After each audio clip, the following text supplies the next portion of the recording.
Parece, parece que agora vai. Engatando a segunda e terceiro estudo no livro de Neemias. Gente, muito legal. Quem está caindo aqui de paraquedas, aí vai lá no canal ver as duas primeiras aulas. E a de hoje, quando você vê que esse livro foi escrito quando Neemias resolveu ir lá e resolveu, né? Resolveu no Senhor, né? Ele resolveu lá reconstruir os muros e botar Jerusalém em pé de novo. Aí você pensa assim, nossa, então no capítulo 3 acaba, né? Então você, mas não acaba, nós vamos ver que ainda sobra pano para manga para semana que vem. Então, o que, que aconteceu? Só dando um remember para vocês. Ele estava lá, ele descobriu, viu a necessidade, pediu perdão em nome do povo junto com ele, não terceirizou, ele se incluiu no povo. Aí depois nós vamos ver como é que foi, ele foi lá inspecionar, então como que ia fazer, porque tinha os inimigos, então como que eles, a estratégia deles para que a construção funcionasse, né? Então, assim, ele colocou, muito interessante, porque esse livro é muito usado para administração, inclusive de pessoas, porque mostra como que é que ele fez. Então, ele colocou o muro todo para ser construído junto, cada um construía na sua parte. Então, o negócio foi muito mais rápido, né? E aí começam os ataques, então é isso que nós vamos ver. Como que ele administrou a turma do contra? Porque tudo na vida tem a turma do contra. Se você vai casar, não, é assim, você tá solteira, namorando há 1000 anos, ai, quando você vai casar? Aí quando você vai casar, nossa, porque não tem filho? Aí você tem um filho, ai, precisa ter dois, ai, precisa ter três, nossa, parece coelho, tem um monte. Então você nunca vai conseguir agradar. A minha área é cabelo, então eu já vi muito, quero que vocês concordem comigo. É só você resolver cortar o seu cabelo, vem um monte de gente fala que seu cabelo tá lindo. É ou não é? Parece que o pessoal tem a mania de botar a colher onde não pode, né? Então, tem sempre a turma do contra. E lógico que aqui vai ter também. Então, o que nós vamos ver hoje é como que Neemias administrou essa situação. Vamos olhar o capítulo 5 até o 7. Ó, que vai dar para rodar bastante hoje, hein? Então, o que, que aconteceu? Primeira pergunta: qual foi a queixa do povo em relação aos outros judeus? Porque tinha dispersado todo mundo, ficou lá só meia dúzia de três, então não dá para saber exatamente o que estava acontecendo, não estava todo mundo de boinha, não.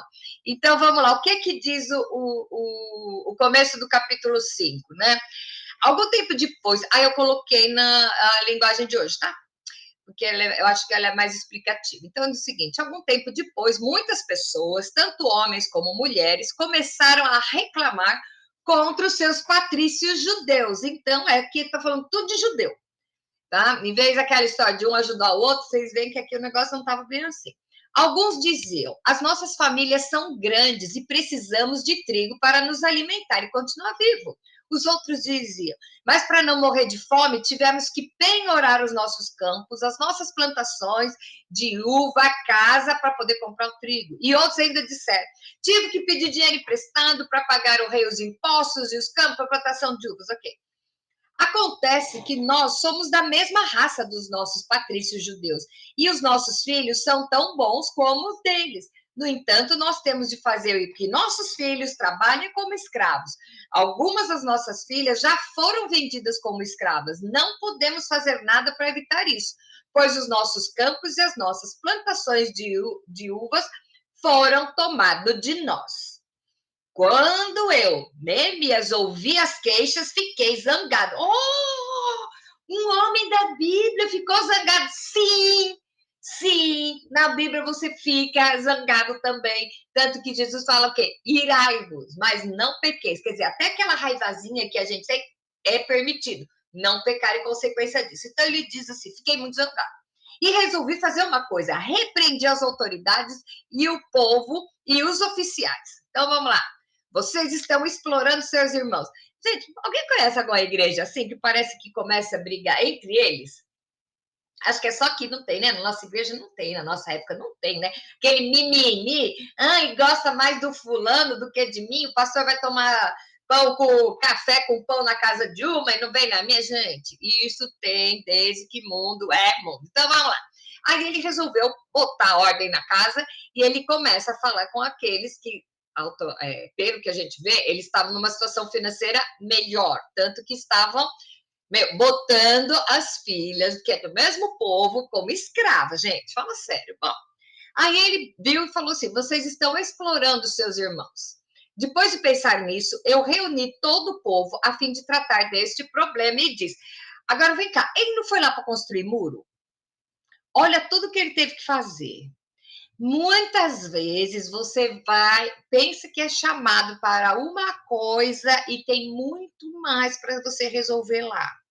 Já parou para pensar que muitas vezes Deus escolheu você, de acordo com as experiências que você já teve, com a força que você tem, para resolver uma situação. Mas ele foi lá e ele pensou que ele ia só construir muro. Oh, e Deus chamou para outra coisa? Sim, porque aquele que chama é o que capacita. Se você for chamado para resolver alguma situação, não se atemorize, porque Deus capacita, tá? E o muito legal é você saber que Deus está usando você para responder a oração dos crentes, dos irmãos. Ah, que legal, né? Então vamos lá. Aí ele pega e começa assim, né? Resolveu tratar esse problema e fala: de acordo com as nossas posses, nós temos comprado de estrangeiros, os nossos patrícios judeus tiveram que se vender a eles como escravos. E agora vocês, que são judeus, estão forçando seus próprios patrícios a se venderem a vocês. As autoridades ficaram caladas e não acharam nada para responder. Então eu disse: o que vocês estão fazendo é errado. Vocês deviam temer a Deus e fazer o que é direito, em vez de dar aos nossos inimigos, os não-judeus, razão para caçoar de nós. E o que ele está falando é o seguinte: roupa suja, trata em casa, tá bom? Eu e os meus companheiros e os homens que trabalhavam para mim temos emprestado dinheiro e trigo ao povo. Agora vamos perdoar essa dívida. Portanto, vocês também perdoem as dívidas deles. Dinheiro, vinho ou azeite. Devolvam agora mesmo os seus campos, as suas plantações de uvas e de oliveiras, as suas casas. As autoridades responderam: está bem, nós vamos fazer o que você está dizendo. Vamos devolver as propriedades e não vamos cobrar as dívidas. Então eu chamei os sacerdotes e fiz as autoridades jurarem que cumpririam a promessa. Resolveu esse problema. Construiu o muro, resolveu esse problema, pode ir embora. Não, que ainda continua. Pensa que é simples. Pensa que é simples. Como é que é? Deus dá as maiores batalhas para os homens mais valentes. Ai, tá pensando que eu sou o Rambo, né? Porque tem gente que só aparece problema. Então, vamos lá. Aí, o que ele fez? Pergunta 2. Qual foi o sinal usado por Neemias para explicar o que Deus estava ordenando? Você vê como ele estava surtado. Depois que tirei a faixa que usava na cintura e no quadril, sacudi. E disse: é assim que Deus vai sacudir qualquer um de vocês que não cumprir sua promessa. Deus tirará dele a sua casa e tudo que ele tem deixará sem nada. E todos os que estavam ali disseram: amém, que assim seja. Aí eles louvaram ao Senhor e cumpriram a promessa que havia feito. Gente, eles cumpriram por quê? Ele tirou o cinto, chacoalhou assim, sabe, tipo pó. E é isso que vai fazer, gente. Ninguém suporta um negócio desse, né? Não importa a estratégia, não importa a maneira, o importa é o que você está fazendo, ok? Então vamos lá. E isso porque ele foi lá construir muro, vai ver. Pergunta 3. O que Neemias queria dizer para que o povo entendesse? Olha que coisa séria que ele vai falar aqui. Durante os 12 anos em que fui governador da terra de Judá, ele não era qualquer Zé Mané, não. Você está vendo? Aqui vai falando quem que ele era. Ele era governador da terra de Judá e estava servindo como copeiro no rei Xerxes, né? Desde o ano 20 do reinado de Artaxerxes até o ano 32. Nem eu, nem os meus parentes comemos a comida a que eu tinha direito como governador. Então, ele está dizendo que ele tinha direito e, no entanto, ele comia junto com o povo, tá?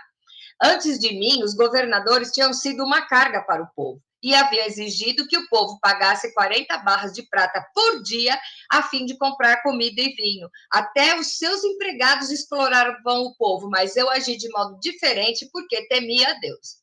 Trabalhei com as minhas forças na reconstrução da muralha e não cobrei nenhuma propriedade. E todos os meus empregados ajudaram na construção. Também hospedei em minha casa 150 judeus e os seus chefes, além de todas as pessoas das nações vizinhas que vinham à minha casa. Todos os dias eu mandava preparar um boi, 6 ovelhas das melhores e muitas galinhas. E cada 10 dias eu mandava vir uma nova remessa de vinho. Mas eu sabia que o povo tinha que trabalhar no pesado, por isso não pedi dinheiro nem comida, a que eu, como governador, tinha direito. Ó Deus, te peço que leves em conta tudo o que eu fiz por esse povo. Tem gente que não se aproveita da situação, né? Olha como é bom, como tem. E olha, cada dia que passa, nós vemos certas igrejas, eu diria que são até seitas, que a diferença entre religião e seita, parênteses. Seita é tudo aquilo que qualquer caminho que leve a Deus sem ser por Jesus. Então, nós vemos igrejas que se dizem evangélicas, aí é a igreja que salva. Ah, porque a igreja que não sei o quê. Isso é seita. Ah, mas fala o nome de Deus. Ok, mas é seita. Religião é o quê? Somente Jesus é o caminho. Tá bom? Então é isso aí. Aí, o que os inimigos pretendiam fazer? Sempre tem a turma do contra. E hoje nós vamos falar sobre essa turma. O tal do Sambalate, Tobias e o Gesem e o resto dos nossos inimigos souberam que nós havíamos terminado de reconstruir a muralha e que não havia mais brechas nela, embora ainda não tivesse colocado os portões nos seus lugares. Vocês sabem quando a gente vai falar de brecha? Ah, o fulano põe na brecha de oração, né? A gente usa muito essa expressão por causa das brechas que tinham no muro. Então, às vezes o muro rachava e por ali entrava. Então, como é que é? Você se coloca na brecha, é o quê? Você está selando para que não entre nada. Então, vamos orar para nos colocar na brecha para a vida do Zé. Aí o que acontece? A analogia é essa: nós vamos fechar as brechas para que o inimigo não entre. E aqui nós vemos, Paulo fala, Jesus fala, e no entanto nós estamos vendo aqui a analogia de fechar o muro, não ter brecha. Então ele diz: fechamos as entradas. Então vamos lá. Então, Sambalat e Gesem me mandaram um recado. Eles queriam que eu fosse encontrar com eles num dos povoados do Vale de Ono. Mas a intenção deles era me fazer algum mal. E aí a resposta dele. Aí eu mandei mensageiros a ele dizendo o seguinte recado: eu estou fazendo um trabalho importante e não posso descer até aí. Eu não vou deixar esse trabalho para ir falar com vocês. Da onde que ele teve essa visão, essa consciência de que a ideia deles era prejudicar? Ele estava assim com Deus. Quando você está assim com Deus, com intimidade, você ouve as coisas e já tem o discernimento do Espírito. E muitas vezes, eu não estou falando de gente que está lá nos botecos dos prostíbulos, não. Estou falando da gente dentro da igreja que você está trabalhando e às vezes você está tão envolvido no ativismo e você deixa o seu relacionamento com Deus tipo para segundo plano, porque você já acha que sabe tudo, e é aí que o inimigo te pega. Por quê? O inimigo, vocês pensam que ele está lá daquele mundo perdido? Não, eles estão dentro das igrejas, tentando distrair. Então, nós vemos Jesus falando que se não fosse por ele abreviar os dias, até os eleitos seriam enganados. Então, pensa quem somos nós na fila do pão para achar que nós não seríamos enganados. E como você vai saber? Dando intimidade, como você está alimentando essa alma. Uma vez por semana, ir no culto de domingo não vai garantir uma alma forte, fortalecida, ao ponto de ouvir o que Deus está falando, ao ponto de perceber as armadilhas. Isso você tem de graça. Basta estar conectado com o Senhor. E voltando ao texto, vamos lá. Então, eles mandaram, e qual o plano deles, né? Eles mandaram o mesmo recado 4 vezes. Eita, povo insistente. E eu mandei sempre a mesma resposta. Então, Sambalat me mandou o 5º recado. E esse veio por escrito.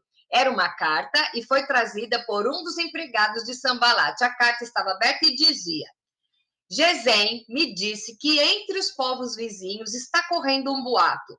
Dizem que você e os judeus pretendem fazer uma revolução e que é por isso que estão construindo a muralha. E ele disse também que o seu plano é se tornar o rei deles. O que você já arranjou e que você já arranjou alguns profetas para dizerem em Jerusalém que você é o rei de Judá. O rei Artaxerxes certamente vai saber disso e por isso proponho que nós dois nos encontremos para conversar a respeito dessa situação.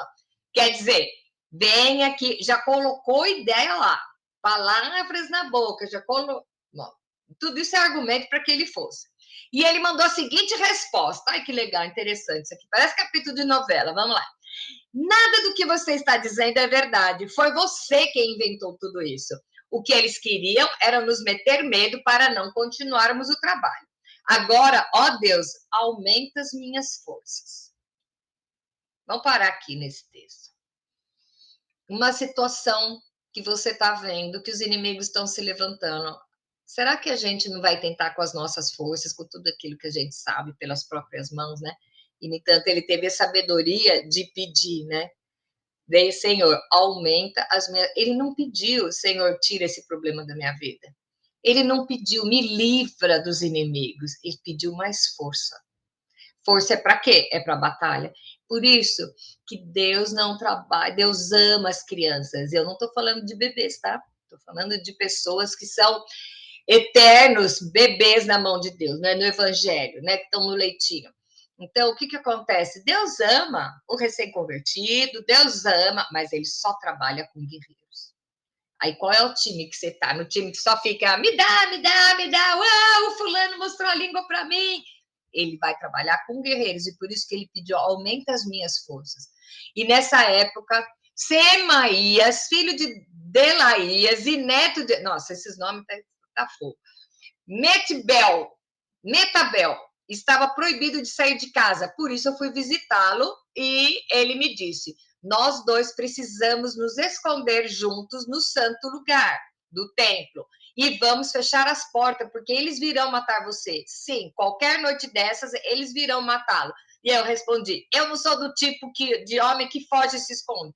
Você pensa que eu tentaria salvar a minha vida me escondendo no templo? Eu não vou fazer isso de jeito algum. Macho de verdade. 7. Que conclusão Neemias chegou?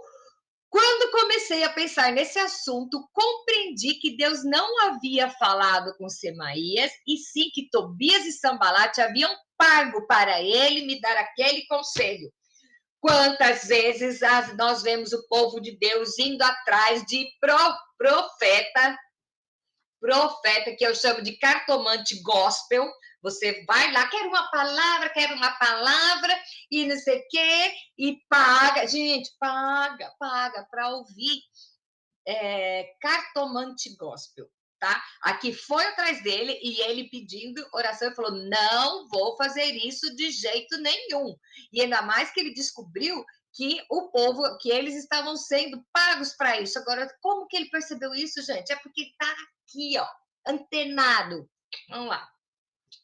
Ó, meu Deus, lembra do que Tobias e Sambalate fizeram e castiga-os.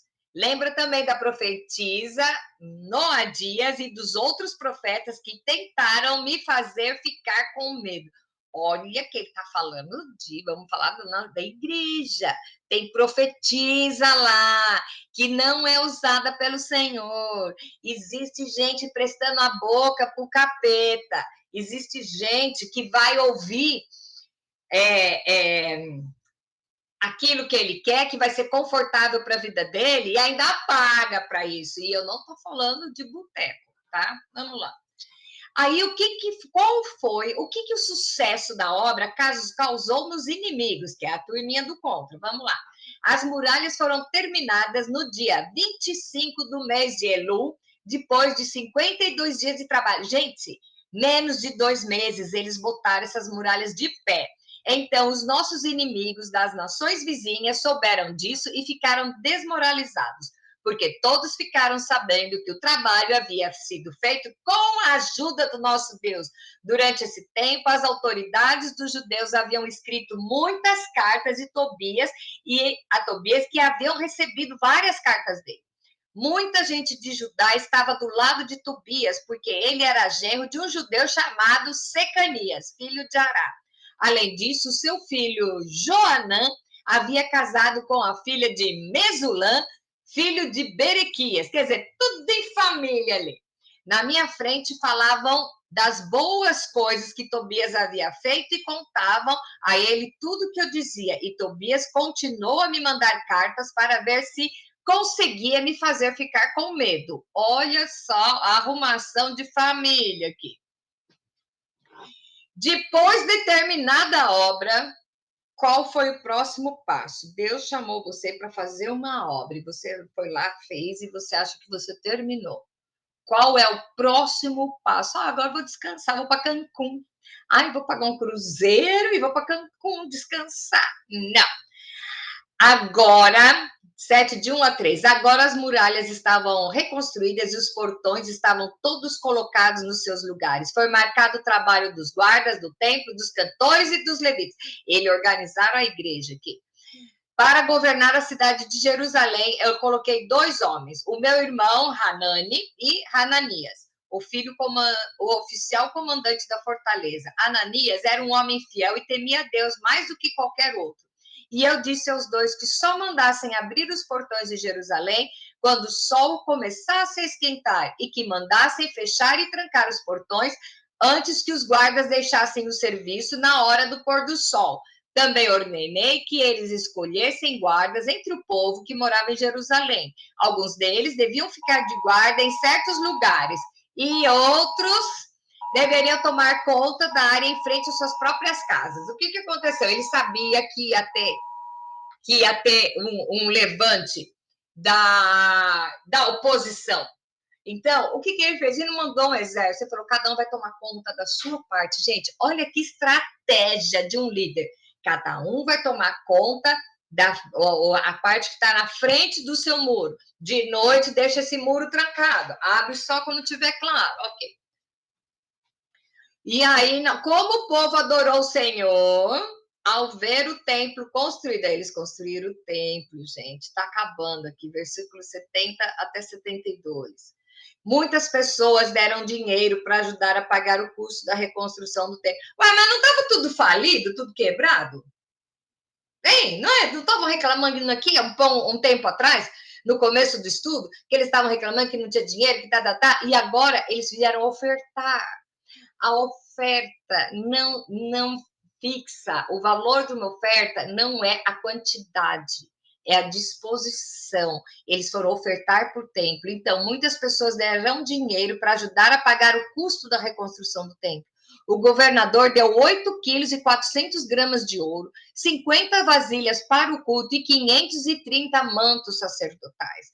Os chefes dos grupos de família deram 178 quilos de ouro e 1.257 quilos de prata. E o resto do povo deu 168 quilos de ouro, 1.142 quilos de prata e 67 mantos sacerdotais. Gente, eles montaram o templo, né? Todo o povo de Israel começou a morar nas cidades e povoados de Judá. Eram sacerdotes, levitas, guardas do templo, músicos, algumas pessoas do povo e os servidores do templo. Acabou a obra. Eles aprenderam a trabalhar em equipe. Tá? Eles aprenderam. Deus usou Neemias com toda a sua força, porque ele estava aberto para receber a orientação do Senhor. E agora, nós vamos perguntar aqui, né? Sempre gosto de ter uma perguntinha para a gente pensar. Como você lida com os inimigos no seu projeto? Qual é o seu projeto? Não importa o projeto que você tenha, vai ter inimigos se levantando sempre. Você não acha que não tem graça, né? Acho que o mundo ia ficar meio monótono, por isso que Deus faz assim. Como você lida com os inimigos? Aqui ele foi firme, ele buscava a presença de Deus, buscava a orientação do Senhor, sempre. E por isso que deu certo. E aí, você primeiro tem que identificar os inimigos.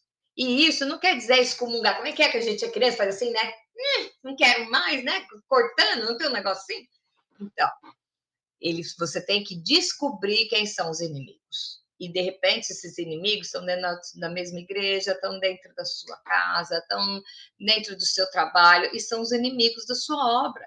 Com quem você tem que lidar para conseguir terminar o seu projeto? E aí, a segunda pergunta é aquela: qual a sua atitude de agradecimento em cada conquista? Então, como você oferta com alegria e agradecimento porque você terminou o seu projeto? Terminou o projeto. Eu duvido que uma pessoa tenha só um projeto na vida, tá? Porque a gente está acabando um, já está começando o outro, né? Então, há essa pergunta para pensar: como você lida com seus inimigos e qual a atitude de você agradecer? Aí você viu o exemplo deles que fizeram. Então, eles entraram, eles valorizavam que era a palavra do Senhor, eles reconheciam Neemias como um enviado do Senhor, eles tinham respeito por Neemias e eles conseguiram fazer o projeto. E depois foi só alegria. O quê? Montando o templo. Com prazer, com alegria. Fora todas essas ofertas que tiveram, o povo estava lá.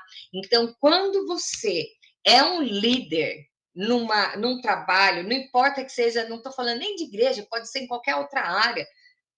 Quando você é um líder, você tem que ser sujeito à autoridade do Senhor, porque aí o próprio Senhor vai levantar os liderados para ter respeito por você. E saiba que no meio deles você vai encontrar gente do contra. Sempre no meio dos seus colegas de trabalho, seus colegas de equipe, vai ter sempre alguém. É uma triste notícia essa, tá? Sempre vai ter alguém do contra. E como que você vai lidar com esse alguém do contra? Você vai deixar esmorecer? Ou você sabe quem você crê? Eu amo aquele hino, mas eu sei quem tenho crido e sei que ele é poderoso para guardar o meu tesouro até o dia final. Se você sabe que está no time que está vencendo, e a cada conquista, a cada fase terminada, você agradece e adora o nome do Senhor. E você vai adorar ofertando não só dinheiro, que eles ofertaram bastante, mas ofertando a sua vida no altar, ofertando a sua dedicação, a sua atenção. E quanto mais você estiver trabalhando, mais o Senhor vai estar usando você para responder a oração de alguém.